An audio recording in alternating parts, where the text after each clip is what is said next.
దువ్వాడ బంగ్లా మండలంలోని మండలం గ్రామంలో మండల తహసీల్దార్ చంద్రశేఖర్ నాయక్ ఆధ్వర్యంలో మీ భూమి మీ హక్కు కార్యక్రమాన్ని నిర్వహించారు.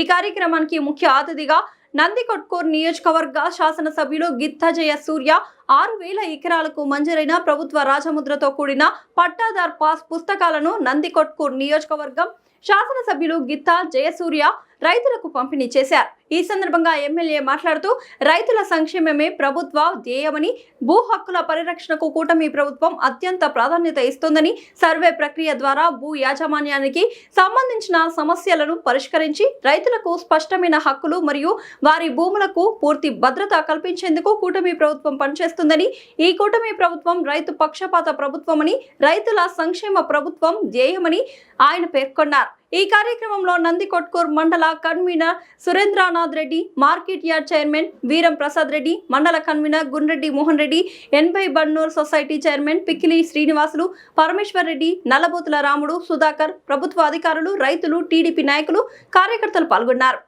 ఆ బుక్కులో ప్రతి ఊరికి ఎమ్మెల్యే వచ్చి మీ దగ్గరకు వచ్చి ప్రతి రైతుకు బుక్కులు పంపకం చేసిపోతున్నాడు.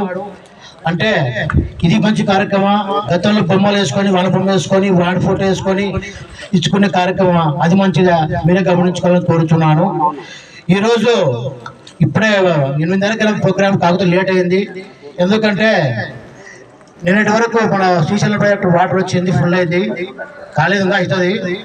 నిన్నటి వరకు మినిస్టర్ గారు ఏం చెప్పారంటే తాగునూరికే ఇవి నీళ్లు, పొలాలకు అవకాశం లేదని చెప్పి మా మీటింగ్ చెప్పాడు. కానీ ఎమ్మెల్యే గారు ఏం మాట్లాడో స్పష్టం తెలియదు. కానీ అర్లీగా లేచి ఖచ్చితంగా రేపు కలెక్టర్తో పర్మిషన్ తీసుకొని ఉదయమే ఖచ్చితంగా లిఫ్ట్ ఇరిగేషన్ వాటర్ వదిలాలా, రైతులు ఇబ్బంది పడతారని చెప్పి ఆయన ఏం కోరాడో తెలియదు మనకు. వాస్తవం అయితే రాత్రి 9 గంటలకు ఫోన్ చేశారు మాకు ఆఫీసర్లు, అన్న ఎమ్మెల్యే గారు కార్యక్రమం మార్చినాడు చూడు, 7:30 ఇట్లా లిఫ్ట్ స్విచ్ ఆన్ చేస్తానని చెప్పి. అంటే ఎందుకబ్బా నీ మినిస్టర్ నిన్న చెప్పే కదా తాగునీటికి అని చెప్పి, తాగునీటికి అనేది రాత్రి లోపల మినిస్టర్ పరిశీలన తీసుకున్నా అంటే అది ఎవరి కోసం చేస్తున్నాడు ఎమ్మెల్యే గారు మీరు గుర్తుంచుకోవాలి. ఈరోజు ఇది చెప్పిన తాటిపడి కూడా వదులుతున్నాడు. అంటే ఆ ప్రాజెక్టు పూర్తి కాకముందుకే తాగునీరు అని చెప్పిన మినిస్టర్ గారికి అన్ని విషయాలు తెలుసు మనకల్లా. కాకపోతే ఉదయానికి పర్మిషన్ తీసుకొచ్చి వదులుతున్నాడంటే, అన్ని లిమిటేషన్ ఆన్ చేస్తున్నా అంటే ఆయన కష్టం మనం గుర్తించాలని మనం కోరుకుంటున్నాను. ఇంతటితో ముగిస్తున్నాను. గ్రామంలో సహాయ సహకారాలు కావాలన్న ప్రజలకు అందుబాటులో ఉంటూ మా నాయకత్వంతో పని చేసుకుంటూ పోతున్నామని చెప్పేసి కూడా ఈ సందర్భంగా తెలియజేస్తున్నాం. అలాగే మీ బడికి వెళ్ళే పిల్లలకు తల్లికి వందనం కింద ప్రతి బడికి వెళ్ళినటువంటి ప్రతి పిల్లకి రోజు తల్లికి వందనం నిధులు జమ చేయిందని చెప్పి ఈ సందర్భంగా తిన్నాం. గారు అల్లేరు కానీ ప్రతి ఏ డిపార్ట్మెంట్ సరే ఏ క్షేత్రంలో తెలియదు. కానీ నాకు తెలిసినంత వరకు అన్ని డిపార్ట్మెంట్ల రిపోర్ట్స్ చూడగా ఒకసారిగా ఏమి వస్తున్నాం, మళ్ళీ ఇది రిపీట్ కాకూడదని చెప్పేసి ఈ సందర్భంగా తెలియజేస్తున్నాం. అలాగే గతంలో రెండేటువంటి పెన్షన్ మూడడానికి 5 సంవత్సరాలు తీసుకున్నారు.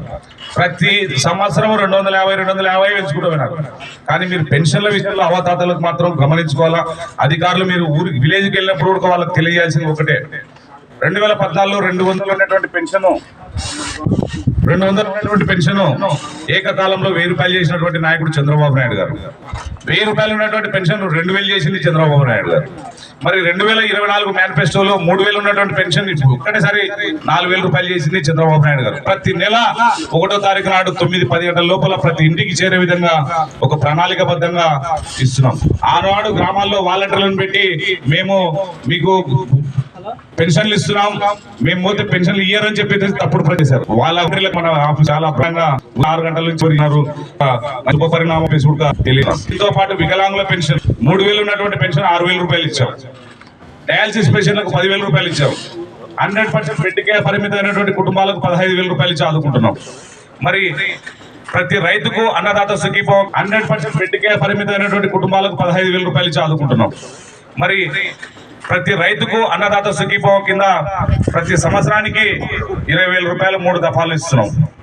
దానికి సంబంధించినంత వరకు దాదాపు దానికి సంబంధించినంత వరకు అన్ని కూడా కార్యక్రమాలు పూర్తి చేస్తాం.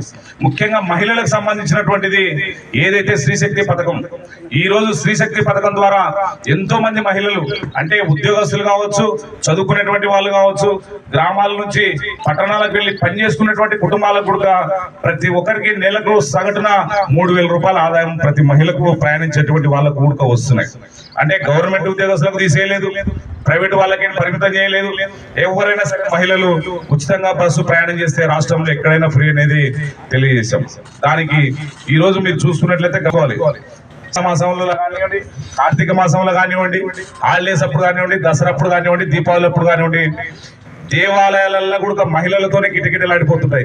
ఎండోమెంట్ డిపార్ట్మెంట్ వాళ్ళు ఒకటే చెప్తారు, సార్ గౌరవ ముఖ్యమంత్రి గారు స్త్రీశక్తి పథకం పెట్టిన తర్వాత మా టెంపుల్స్ ఆదాయం పెరిగాయి సార్, దర్శనాలకు మహిళలు అందరూ కూడా ఫ్యామిలీలతో బ్రహ్మాండంగా వస్తున్నారు, కాబట్టి ఇది ఒక మంచి శుభపరిణామం అని చెప్పేసి అనుకుంటారు. అంటే ఒకవైపు ఇక్కడ ఆదాయం రాష్ట్రానికి తగ్గినా ఒకవైపు ఏదో రకంగా ఆదాయం పెంచుకునే విధంగానే గౌరవ ముఖ్యమంత్రి గారి ప్రణాళిక ఉంటుంది. కాబట్టి ఈ రోజు మనము ఈ రాష్ట్రం చితికిపోయినటువంటి రాష్ట్రాన్ని మళ్ళీ గాడిలో పెట్టగలిగాడు. కాబట్టి ఇవన్నీ కూడా మీరు గమనాలని చెప్పేసి కూడా ఈ సందర్భంగా తెలియజేస్తారు. మీ గ్రామానికి సంబంధించినంత వరకు తల్లికి వందనం సచివాలయం 1 వచ్చేసి 428 మంది పిల్లలకు డబ్బులు పడినాయి. సచివాలయం 2 వచ్చేసి 428 మందికి, అంటే టోటల్ గా 916 మంది పిల్లలకు మీ గ్రామంలో ఉన్నటువంటి వాళ్ళకు దాదాపుగా 1,90,00,000 చిల్లర వరకు, సారీ 1,19,00,000 వరకు కూడా మీ గ్రామంలో డైరెక్ట్ బెనిఫిట్స్ పొందారంటే అది గౌరవ ముఖ్యమంత్రి శ్రీ నారా చంద్రబాబు నాయుడు గారు ఉన్నటువంటి దూరదృష్టి, విజనరీ, అలాగే ఏ సంక్షేమాన్ని కూడా ఏ ప్రజలకు ఏ విధంగా అందించాలి, మన ఆదాయాన్ని ఏ విధంగా పెంచుకోవాలని చెప్పేసి తెలిసినటువంటి నాయకుడు. ఖర్చు పెట్టడం కాదు, మనం ఖర్చు పెట్టిన తర్వాత మళ్ళీ సంపాదించుకునేటువంటి శక్తి సామర్థ్యాలు కలిగినటువంటి నాయకుడు చంద్రబాబు నాయుడు గారు అని చెప్పేసి ఈ సందర్భంగా తెలియజేస్తున్నాం.